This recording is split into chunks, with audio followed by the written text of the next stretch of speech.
இந்து சமயம் குறித்து மற்ற மதத்தினர் கொண்டிருக்கும் பிரச்சனையை காட்டிலும் நம் மதத்தினரிடம் இருந்து வரும் பிரச்சனைதான் பெரும் பிரச்சனையாக உள்ளது. தமிழகத்தின் சில முக்கிய பிரபலங்கள் இந்து மதம் குறித்து தவறாக சித்தரித்து வருகின்றனர். அது வருத்தம் அளிக்கிறது.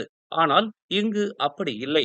ஆனால் இங்குள்ள இந்துக்கள் சமயம் மீது எந்த அளவுக்கு ஆர்வம் வைத்திருக்கின்றனர் என்பதை காட்டுவதற்காகத்தான் விரைவில் முருகன் மாநாடு பெரிய அளவில் பேரா மாநில அரசின் சார்பில் நடத்தப்படவிருப்பதாகவும், இதற்கான எல்லா செலவுகளையும் மாநில அரசாங்கமே ஏற்றுக்கொள்கிறது என்றும் இந்திய சமூக நல விவகாரத்திற்கு தலைமை வகிக்கும் பேரா மாநில ஆட்சிக்குழு உறுப்பினரான சிவனேசன் உறுதிப்படுத்தினார்.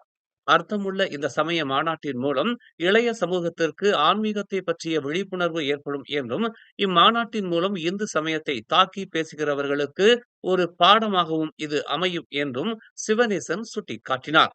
பேரா ஈவுட் தெமாரி தோட்டத்து அருள்மிகு மாரியம்மன் ஆலய கும்பாபிஷேக நிகழ்வில் கலந்து கொண்டு பேசுகையில் அவர் இதனை தெரிவித்தார்.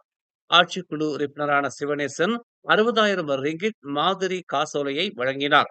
மத்திய அரசாங்கமும் மாநில அரசாங்கமும் இணைந்து மொத்தம் 1,67,000 ரிங்கேட் இவ்வாலயத்திற்கு மானியம் வழங்கியதாக அவர் குறிப்பிட்டார். இவ்வாலயத்தின் சீரமைப்பு மேம்பாட்டு பணிக்காக ஆலய நிர்வாகம் 2 லட்சம் செலவிட்டுள்ளனர். அச்செலவில் 70 விழுக்காடு ரிங்கிட்டை அரசாங்கம் ஏற்றுக்கொண்டது என்று அவர் கூறினார். மேலும் செய்திகளை தெரிந்து கொள்ள தமிழ் மலர் நாளிதழை பாருங்கள். உடனுக்குடன் செய்திகளை தெரிந்து கொள்ள தமிழ் மலர் இணையதளம், தமிழ் மலர் செயலி மற்றும் மலர் டிவி யூடியூப் சேனலை வலம் வாருங்கள். எங்களோடு இணைந்திருக்க மலர் டிவியை பதிவு செய்து கொள்ளுங்கள். உறவுகள் மகிழ்ந்திட விருப்பம் மற்றும் பகிர்வு சேவையை சொடுக்கிடுங்கள்.